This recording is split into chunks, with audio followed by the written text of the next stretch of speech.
profesor Javier Barcelos, profesor titular también de Derecho Civil de la Universidad de Alicante, ¿no? También ha trabajado pues, muchísimo el tema de la legislación valenciana. Perdón, Javier, que no te había... Estás perdonado y es más, como somos ya tan amigos, pues ya no hace falta presentaciones. Tú sabes bien, José Ramón, que yo tengo siempre aquí un doble objetivo. Por un lado, facilitar alguna idea que pueda servir a quienes vienen a escuchar y en segundo lugar, pues no ser el profesor siesta que aparece inevitablemente en todas las jornadas y aburre y duerme al personal. Entonces, ese es un objetivo que yo siempre me planteo, intento cumplir. Entonces me dicen, ¿no has sido profesor siesta? Pues bueno, yo me voy ya satisfecho. Bien, me has pedido brevedad, pues bueno, pues vamos a intentar cumplir con esa petición. Vamos a ver. Una primera idea. La atribución del uso de la vivienda familiar es una de las grandes novedades de la ley del año 2011. Ahora bien, es curioso que cuando sale la ley todo el foco de atención está en la custodia compartida. De lo que se hablaba en los medios de comunicación era la custodia compartida. Prácticamente no se reparó en el uso de la vivienda familiar, que es una medida directamente relacionada con la custodia compartida. Fijaros que hay noticias en prensa, en Información de Alicante, 2 años después, en el 2013, donde con grandes titulares se menciona que a la esposa se le obliga al pago de una compensación de 200 euros por el uso de la vivienda familiar. 2 años después, es decir, con cierto retraso, nos damos cuenta de que esa medida era también muy importante. Incluso hace unas semanas me comentan una demanda donde se está planteando por segunda vez la aplicación de la disposición transitoria primera de la ley, la revisión de las medidas, porque el abogado parece ser que, influido también por las noticias periodísticas, solo pensó en la custodia compartida y se olvidó de pedir el cambio del uso de la vivienda familiar. Yo aquí tengo una duda y es el artículo 400 de la ley, el tema de la preclusión, y que si las circunstancias no han cambiado, pues seguramente esta demanda no va a prosperar. Pero por segunda vez se intenta aplicar esa disposición transitoria primera de la ley. Es una cuestión muy conflictiva. Yo también os he puesto un dibujo para no desentonar, como ha hecho la profesora Elena Cobas, y veis ahí donde está la casa partida por la mitad. Vamos a ver, ciertamente la regulación del artículo 6, sobre todo en 2011, fue muy novedosa. ¿Por qué? Porque cambia los criterios tradicionales de atribución del artículo 96 del Código Civil, porque el juez tiene que fijar un plazo de duración, y eso era novedoso, y porque otorga al propietario el derecho a una compensación económica, lo que en su momento se denominó gráficamente terminar con el gratis total, una expresión que se utilizaba mucho en esos años. Quiero llamar la atención de que hay casos en los cuales no se aplica la ley valenciana, porque hay una cierta inercia en los tribunales a aplicar el artículo 6. Sin embargo, conforme avanza el pleito, se da cuenta el tribunal de que ese artículo 6 que se ha invocado no tiene aplicación, bien porque no hay hijos comunes, o bien porque se trata de hijos mayores. Hay una sentencia de la Audiencia Provincial de Valencia de 14 de enero que dice que no se puede aplicar la ley valenciana porque la hija tiene 18 años y revoca la sentencia de primera instancia que había establecido una compensación por el uso, porque esa figura no está prevista en el artículo 96 del Código Civil, que es el que tendría que ser aplicado al caso. Por lo tanto, esa inercia determina que en muchas ocasiones se pida la aplicación del artículo 6 cuando no estamos en el artículo 6, no estamos en la ley valenciana, sino que estamos en el ámbito del artículo 96 del Código Civil. Un dato importante: el interés que protege el artículo 6 no es la propiedad de los bienes, sino los derechos que el menor tiene sobre la vivienda en situación de crisis de la pareja. Es decir, a la hora de tomar las decisiones del artículo 6, tenemos que tener en cuenta satisfacer la necesidad de habitación del menor mientras persista la minoría de edad. Ahí hay dos artículos fundamentales, el artículo 39 de la Constitución y el artículo 2 de la Ley Orgánica de Protección Jurídica del Menor, en la redacción dada por la Ley Orgánica de 22 de julio de 2015, que dota de contenido al interés superior del menor. Antes lo ha dicho Elena Cobás también. Es decir, esta medida tiene como criterio directivo el interés del menor. El interés del menor, en el artículo 2 de la Ley Orgánica de Protección Jurídica del Menor, en la redacción antigua, pues se decía muy poco, se decía que en la aplicación de esta ley primará el interés superior del menor. Si ahora vamos a esa redacción del artículo 2, con la reforma de 22 de julio de 2015, vemos que hay tres dimensiones. En primer lugar, un derecho sustantivo, quiere decir que cuando adoptemos una medida tenemos que evaluar el interés del menor, en contraposición con otros intereses que también pueden estar ahí presentes. En segundo lugar, un principio de carácter general interpretativo. Si hay varias interpretaciones posibles, tenemos que adoptar la más favorable al interés del menor. Y en tercer lugar, una norma de procedimiento. Creo que deberíamos leernos muy bien este artículo 2. Incluso llamaría la atención sobre el artículo 2.5, apartado D, donde exige una especial motivación. Cuando adoptes una decisión en la que está en juego el interés del menor, está haciendo un mandato de que hay que motivar esa decisión. Por lo tanto, lo que nos está diciendo el artículo 2, en conexión con el 39 de la Constitución, integra el artículo 6 de la Ley Valenciana. Y es una medida, como tenéis ahí puesto en el PowerPoint, de carácter asistencial. Voy a entrar ya en lo que es la regulación del artículo 6. En primer lugar, la regla general de atribución. La regla general de atribución la tenemos en el artículo 6.1. En caso de convivencia compartida, la atribución del uso de la vivienda familiar debe hacerse en función de lo que sea más conveniente para los hijos e hijas menores, y siempre que fuera objetivamente compatible con ella, al progenitor que tuviera objetivamente mayores dificultades de acceso a otra vivienda. Es decir, hay una prelación de intereses. En primer lugar, lo que sea más conveniente para los hijos e hijas menores. Curiosamente no menciona el interés del menor, aunque es evidente que está ahí presente. Lo digo en comparación con la ley vasca, donde sí que menciona expresamente el interés del menor en los 4 primeros apartados del artículo 12. Decía, hay una prelación de intereses. En primer lugar, lo que sea más conveniente para los hijos e hijas menores, y siempre que sea compatible con ello, el progenitor que tuviere mayores dificultades. Vamos a ver. Esta es una fórmula muy flexible, no estamos en el rigorismo del artículo 96 del Código Civil, entonces aquí se abre todo un abanico de posibilidades, un uso alterno por parte de los progenitores, incluso una atribución del uso al progenitor no custodio cuando existe otra vivienda donde el progenitor custodio puede satisfacer esta necesidad de habitación de los menores. Es una fórmula muy flexible que abre muchas posibilidades.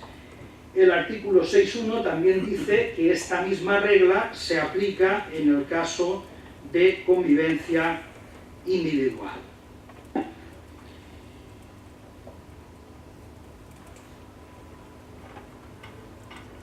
Tenemos, siguiendo el artículo 6.1, la regulación de la compensación por la pérdida del uso de la vivienda. Fijaros que empieza diciendo, se fijará una compensación a favor del progenitor titular o cotitular no adjudicatario. Esto es un mandato imperativo que, sin embargo, la realidad de la práctica judicial ha matizado considerablemente. No se concede de oficio, no se puede introducir como cuestión nueva en el recurso de apelación, la petición se tiene que acompañar de una prueba de los alquileres de la zona, el perjuicio cuya reparación se pida ha de ser significativo, suele rechazarse esa petición si se hace modificación de medidas cuando el uso fue atribuido antes de la entrada en vigor de la ley. Por lo tanto, esa imperatividad resulta muy matizada en la práctica, a pesar de que dice expresamente se fijará.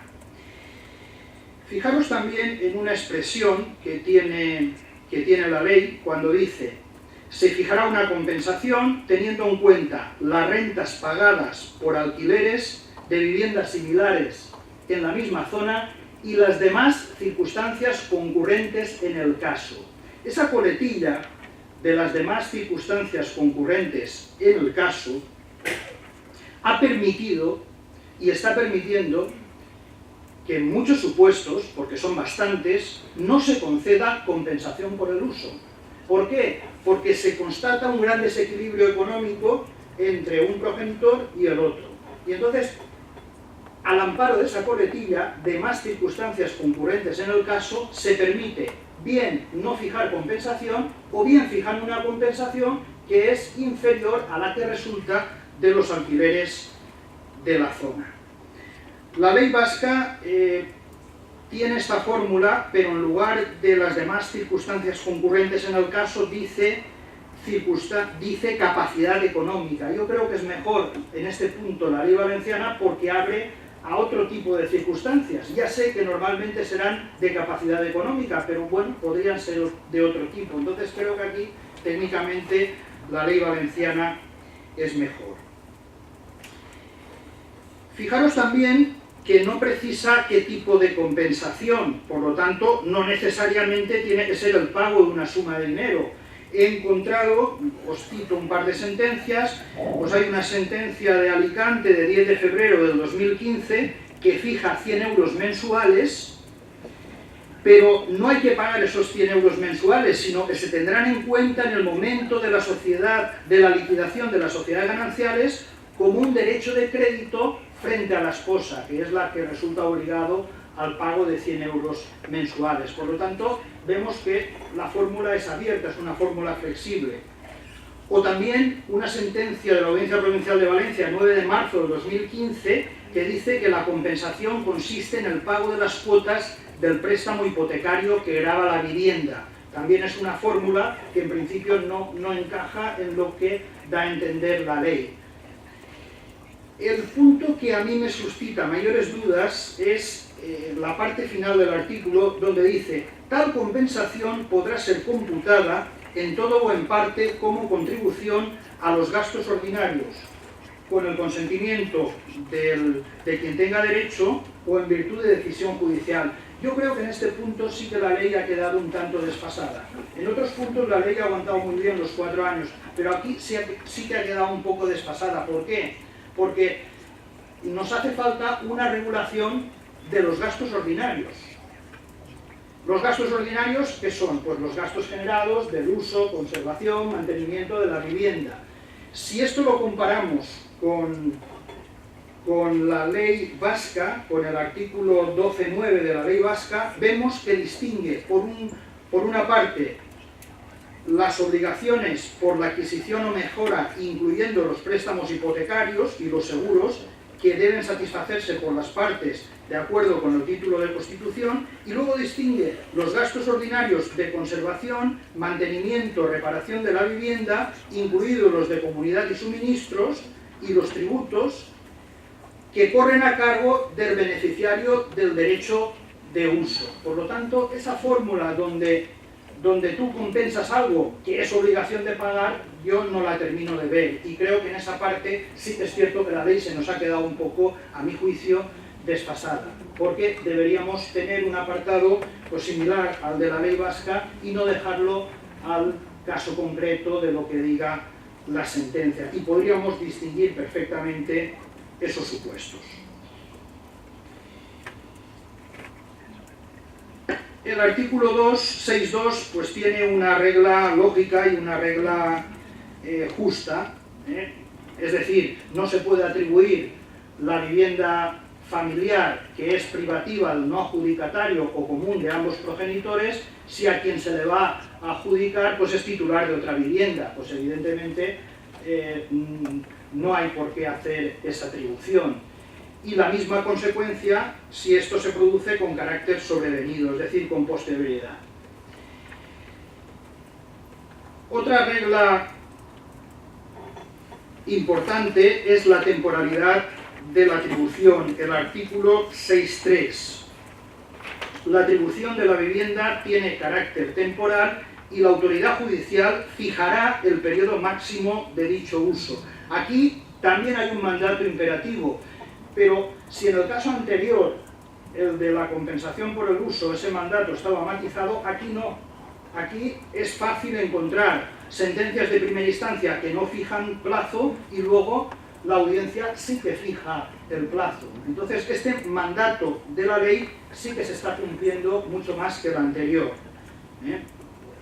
Por ejemplo, la sentencia de 10 de febrero de 2015 de la Audiencia Provincial de Alicante fija en apelación el plazo que la sentencia de primera instancia no había fijado.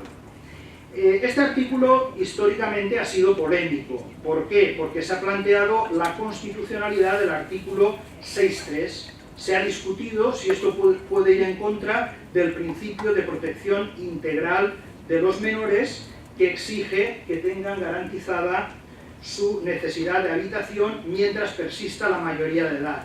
Entonces, si fijas un plazo pero no cumples con esa protección mientras sean menores de edad, pues evidentemente esto podría ir en contra del artículo 39 de la Constitución. Vamos a ver, aquí hay un problema, y es que las sentencias no siempre dicen cuál es la edad de los menores. Claro, si no dicen cuál es la edad de los menores, yo no puedo saber si lo que están haciendo es o no ajustado al artículo 39 de la Constitución. Entonces, sí que es cierto que he encontrado algunas sentencias donde da la impresión de que no se cumple ese principio de protección. La sentencia de la Audiencia Provincial de Alicante de 11 de marzo del 2015 es un menor de 8 años. La custodia individual a favor de la madre, el uso atribuido al menor y a la madre, y la audiencia fija un plazo de 4 años. Entonces, solo llegaría hasta los 12. Y el juzgado de primera instancia de Alcoy había fijado un plazo de 2. Es decir, el juzgado todavía fue menos. Entonces, claro, aquí sí que, como tengo la edad de 8 años, sí que puedo formarme una opinión. En otras sentencias, donde se habla de 4, de 5, si no te dicen cuál es la edad concreta de los menores, pues no puedo llegar a una conclusión. Pero esto es un tema donde, sobre todo aquellos que estéis en la práctica de los tribunales, yo creo que es un tema que hay que incidir. ¿Por qué? Porque si son menores de edad, pues tenemos que salvaguardar su derecho hasta la mayoría de edad. Otra cosa que destacaría: sin perjuicio de que tal uso pueda cesar o modificarse en virtud de decisión judicial cuando concurran circunstancias que lo hagan innecesario o abusivo y perjudicial para el progenitor titular no adjudicatario. Aquí se está diciendo muchas cosas. Yo destacaría una, el tema de la convivencia de un tercero. Es decir, se atribuye el uso familiar a un progenitor, a los menores, y luego vemos que hay un tercero que está conviviendo con ellos, que está también haciendo uso de la vivienda familiar. ¿Qué ocurre en este caso? La ley vasca, que es la última que se ha dictado sobre este tema, pues parece que no tiene dudas y dice que se extingue el uso. Yo tengo dudas de que esta sea la solución correcta en todos los casos. ¿Por qué? Porque, es lo que he dicho antes, ¿cuál es el criterio de interpretación del artículo 6? El interés superior del menor, con todo lo que dice el artículo 2 de la Ley Orgánica de Protección Jurídica al Menor, que es casi 2 hojas, hoja y media, casi 2 hojas. Entonces, si la medida es el interés superior del menor, yo tendré que analizar la convivencia de ese tercero en función del interés superior del menor. Que hay otra persona que se puede sentir perjudicada porque es su vivienda privativa o parte de su vivienda, si es de cotitularidad, y evidentemente el otro está ahí y no está pagando nada, y eso podemos considerar que hay un abuso y que puede dar derecho a una compensación. Bueno, eso será otro tema. Esa solución radical, José Ramón, de la ley vasca, que es radical, que dice se extingue el uso, creo que la solución nuestra en este punto sí es cierto que lo dejamos ahí en manos del juez y confiamos en el criterio y en el acierto del juez. Yo no tengo nada claro que la solución sea la extinción.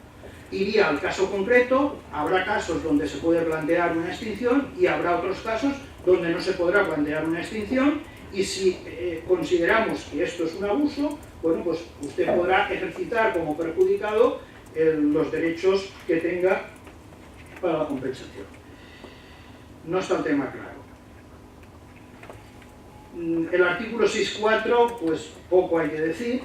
Bueno, pues lo que viene a decir es que el artículo 6 no se aplica a viviendas que se disfruten como segunda o ulterior residencia. Por tanto, el artículo 6 se aplica a la vivienda familiar, la vivienda principal en la que habitualmente residen los miembros de la familia. Y entramos ya en el artículo 6.5, el ajuar familiar, que prácticamente pues nadie presta atención al tema del ajuar familiar. Todo es el uso de la vivienda, pero también está ahí el ajuar familiar. Yo aquí os recomendaría que fueseis al artículo 1321 del Código Civil, el derecho de predetracción del cónyuge viudo, porque ahí se habla del ajuar, y en esa jurisprudencia vemos los grandes conflictos que se han planteado entre el cónyuge viudo y los hijos con ocasión del tema del ajuar. Lo que dice la ley valenciana, pues que el ajuar familiar permanece en la vivienda, salvo que por pacto o por resolución judicial se determine la retirada de los bienes privativos que formen parte de él. Pero claro, ¿qué forma parte del ajuar familiar? El 1321 del Código Civil nos dice que no forma parte del ajuar familiar aquellos objetos que tengan un valor extraordinario. El valor ordinario o extraordinario está en función de la economía familiar. Lo que una vajilla de 1.000 euros puede ser ordinario para una familia, puede ser extraordinario para otra familia. Entonces, aquí la ley ciertamente habla del ajuar familiar y no distingue posibilidades que se puedan producir. Como que determinados objetos, siendo del ajuar familiar, por su extraordinario valor, no tengan que formar parte. La parte final del artículo dice que el progenitor no adjudicatario puede retirar sus efectos personales en el plazo que fije el juez. Esto también es una novedad de la ley valenciana en su día, porque ese tema es un tema muy polémico y con el Código Civil en la mano pues no se decía nada en el Código Civil sobre esta cuestión. Por citaros alguna sentencia, la sentencia de la Audiencia Provincial de Alicante de 5 de mayo de 2015 concede el plazo de 5 días para la retirada de esos efectos. Y he encontrado una sentencia de 12 de mayo de 2015 de la Audiencia Provincial de Valencia donde se plantea, el pleito es sobre la retirada de estos efectos. Entonces, le solicita la retirada de los efectos y también una indemnización de 3.000 euros. Lo que pasa es que no logra demostrar que esos efectos existían. Entonces, como el marido se había marchado de viaje, la mujer entendió que esos efectos se habían retirado antes de que él se marchase de viaje y cuando planteó el pleito, pues evidentemente él no tuvo manera de demostrar que esos efectos existían. No es una aplicación directa del artículo 6, pero es un pleito que viene como consecuencia de los efectos, donde hace una doble petición. Por un lado, pedir esos efectos y, en segundo lugar, una indemnización de 3.000 euros. La ley vasca, en este punto, habla de efectos personales y profesionales. Añade efectos personales y profesionales.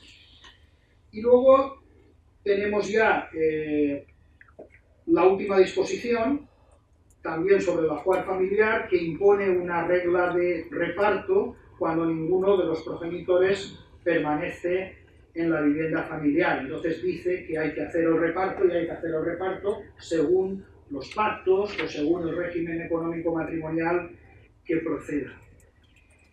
En conclusión, pues ha soportado bastante bien el paso del tiempo en una materia que está sometida a muchos cambios. La ley valenciana creo que sigue mereciendo un juicio favorable. Hay algunos aspectos mejorables, como os he dicho, el tema de los gastos, pero claro, plantear ahora reformas en el momento en que nos encontramos, pues es un imposible. Esta ley está recurrida. La ley de régimen económico matrimonial también está recurrida. La ley de parejas de hecho, que ahora hablará Pedro, también está recurrida. Entonces, al final, lo único que se ha salvado ha sido la ley de contratos agrarios. No sé si está Federico o se ha marchado ya.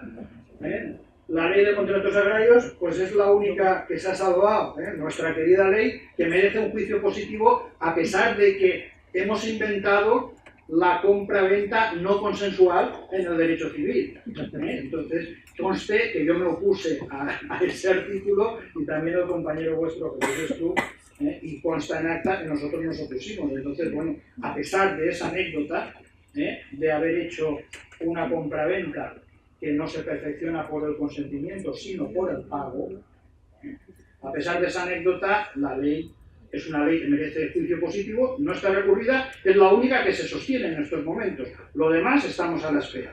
En esta situación, pedir una reforma y mejorar aspectos técnicos es pedir un imposible. Vamos a ver si podemos salvar los muebles. Cuando salvemos los muebles, nos vuelvan a reunir el Observatorio de Derecho Civil, que hace 2 años que no nos reunimos, pues bueno, pues emprenderemos la marcha. Entonces, muchísimas gracias. Muchísimas gracias.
Sí.